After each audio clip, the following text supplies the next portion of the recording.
진짜 저는 황당한 게 패널 인증 제도까지 하겠다. 해썹 인증인가요? 무공해 청정 인증인가요? 제가 좋아하는 우리 정광재 대변인은 인증 받으셨는지 제가 좀 궁금한데 그거 언론 자유를 침해하는 거고 그것도 분란이에요. 공식 대변인 직함만 단 사람만 그럼 나갈 수 있나요 방송에? 그러니까 이런 거 하나하나가 당을 본인이 추스리고 또 앞으로 나아가는 데는 굉장히 어려운 거예요. 그러니까 이게 청구서가 지금 계속 날라오는 거예요. 오죽하면 고성국 박사가 기초단체장 30석 공천권 달라고 이런 얘기까지 하겠어요.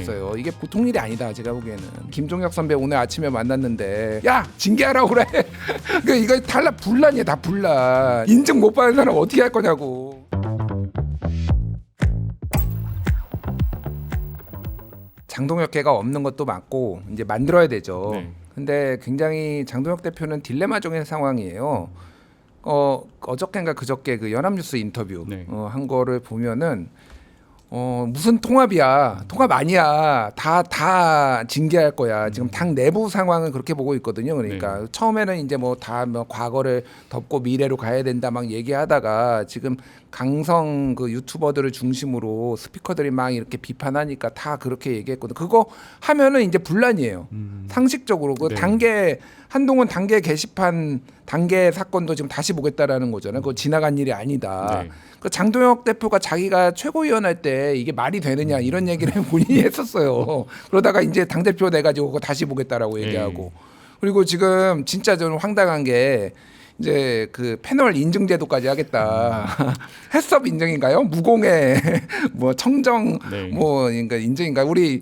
제가 좋아하는 우리 정광재 대변인은 인증 받으셨는지 제가 좀 궁금한데 그거 언론 자유를 침해하는 거고 그것도 분란이에요. 누구를 인증하고 물론 공식 대변인 직함만 단 사람만 그럼 나갈 수 있나요 방송에? 그러니까 이런 거 하나하나가 사실은 당을 본인이 추스리고 또 앞으로 나아가는 데는 굉장히 어려운 거예요. 그러니까 이게 청구서가 지금 계속 날라오는 거예요. 그러니까 강성 유튜버들 뭐 오죽하면 고성국 박사가 30석 기초단체장 30석 공천권 달라고 이런 얘기까지 하겠어요. 이게 보통 일이 아니다 제가 보기에는. 지금 말씀하신 패널 인증제 관련해서 지금 국민의힘을 대표해서 이 시사 프로에 나오는 사람들 사이에 굉장히 화제예요. 야 이거 어떻게 시험 봐야 되는 거냐? 90점 이상 맞아야 되나?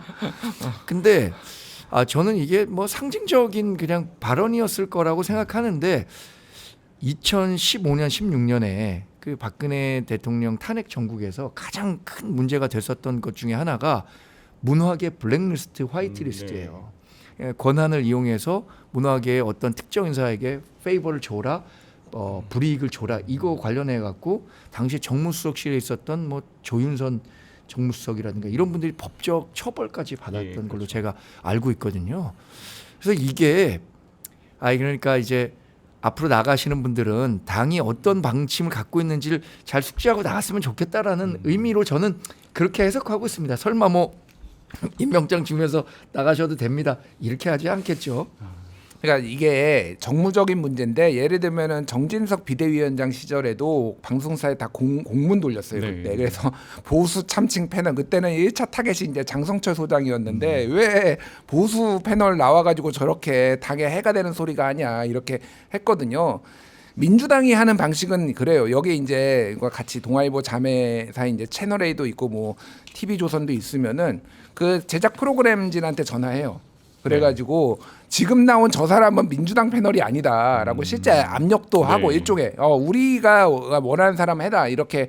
물론 그것도 문제가 있지만은 그거는 프로그램 제작진하고 직접 소통하는 차원에서는 거기까지는 그냥 인정이 되는데 이제 이거는 아예 인증 마크를 이제 공개적으로 이렇게 하면은 당에 소속된 사람도 이 사람은 아니다라고 얘기를 해버리면은 이제 대표적인 게 이제 김종혁 최고 전 최고 어떻게 할 건가요 그러면은?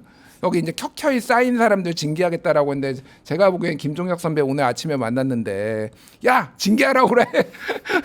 그러니까 이거 탈락 분란이야 다 분란. 김종혁 최고님 저희 프로그램도 많이 나오고 계시네요. 그러니까 그럼 여기 어떻게 할 거냐고 동아일보 인증 못 받는 사람 어떻게 할 거냐고. 그러니까 이게 적당히 해야 된다 이거는.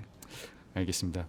오늘 이제 회동 이후에도 사실 이번 주에도 굉장히 정치적 이슈들이 지금 많이 예정돼 있습니다. 일단은 당 국회만 봐도 지금 권성동 의원 이제 체포동의안 문제가 이제 다가올 텐데 사실 뭐 권성동 의원 같은 경우는 어쨌든 불체포 특권을 포기하겠다 본인도 말을 하셔서 표결 자체에는 변수가 좀 없어 보이는데 사실 뭐 권성동 의원 본인뿐만 아니라 다른 의원들도 이런 특검 수사나 이런 데 계속 좀 연결이 돼 있는 부분이 있다 보니까 좀 지도부에서도 좀 고민이 있을 것 같습니다. 좀 어떻게 좀 일단 권성동 의원에 대한 그 체포 동의안은 본인이 불체포 특권 포기했잖아요. 네. 근데 저는 이 표결을 우리 당이 뭐 다 들어가서 할 건지 아니면은 다 나와서 그냥 표결에 불참할 건지 이것에 대한 결론이 아직 안 난 걸로 네. 알고 있거든요.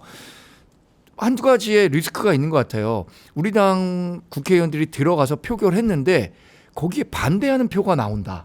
반대하는 표가 꽤 유의미한 숫자가 나온다. 네. 뭐 한 4, 50표 나온다. 그러면 우리 당 의원들을 의심할 거 아닙니까? 네. 국민의힘 의원들 권성동 의원 불체포 특권 포기한다는데 체포하지 말라고 반대해 버리네. 근데 사실 아마 그게 무기명 투표일 겁니다.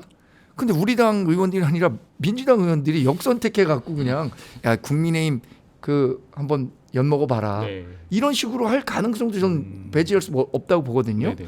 그래서 아예 그냥 참석 안 하고 민주당 의원들끼리 표결하는 게 어떨까라는 생각도 저는 개인적으로 하고 나머지 의원들은요. 저는 지금 특검 수사에서 언급되는 분들 있잖아요. 뭐 네. 추경호 전 원내대표라든가 그때 당시에 표결에 참여하지 않았던 8명 의원들 이분들에 대해서는 체포동의안이 국회로 넘어올 정도로 네. 특검에서 혐의를 입증해서 구속영장을 청구하기가 어려울 거라고 봅니다. 일단 한덕수 전 총리가 부작위에 의한 그 구속영장을 이제 청구됐었는데 구속영장 기각됐었잖아요. 예. 그거보다도 훨씬 더 우리 당 소속 의원들이 받는 혐의의 정도는 낮기 때문에 그 정도까지 걱정하고 있는 것 같지는 않고 다만 권성동 의원 같은 경우에는 워낙 이 윤영호 전 통일교 세계본부장이 명확하게 근거를 막 제시하면서 돈을 줬다 하고 네. 있으니까 이 부분 때문에 체포동의안까지 오게 된 거죠. 네.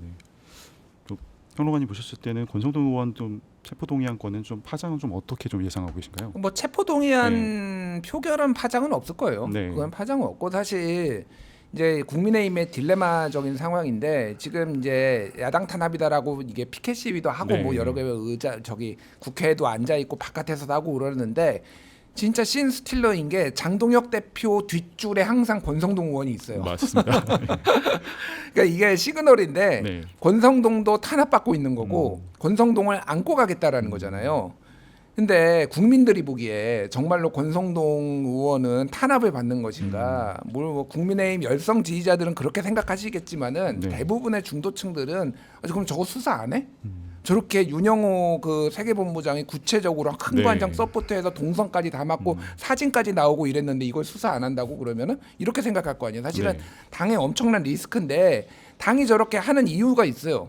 왜냐하면 이게 권성동 개인의 문제가 아니라 소위 말해서 이제 하나는 큰 거 한 장 서포트해서 1억 원 받은 거 2022년 1월에 그리고 2월에 3월에 한학자 통일교 총재한테 가서 절하고 그때 이제 쇼핑백 받아왔다라는 거 아니에요. 본인은 네. 부인하고 있지만은 쇼핑백을 2차례에 걸쳐서 받았는데 쇼핑백 하나에 보통 5억 원 들어가요. 그러면 한 10억 원 받은 건데 이거 누가 먹었냐 그러면은 이게 사실이라면은 혼자 먹었을까요? 권성동이?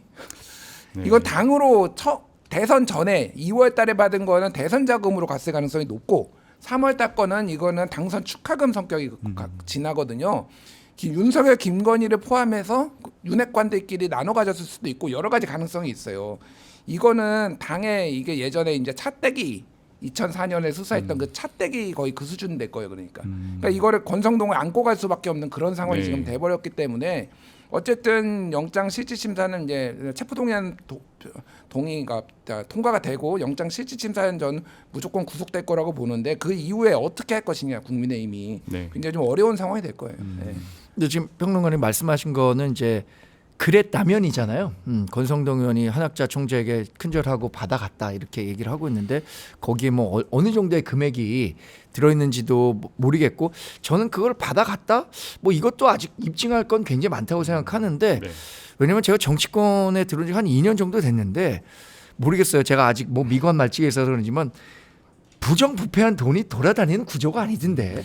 그래서 저는 구경 못했습니다. 그래서 권성동 의원 물론 뭐 오선에 아주 유력 정치인이고 윤핵관 네. 핵심 중에 핵심이었으니까 뭐 그런 그 가능성을 두고 특검이 수사를 하고 있는 것은 맞지만 그것을 단정해 갖고 지금 그럼 그 돈을 받아서 당에 들어간다. 당에 들어간다고 하더라도 그 돈의 출처라는 것이 지금 당에 어떻게 무슨 명목으로 돈을 전달하겠습니까? 네. 그래서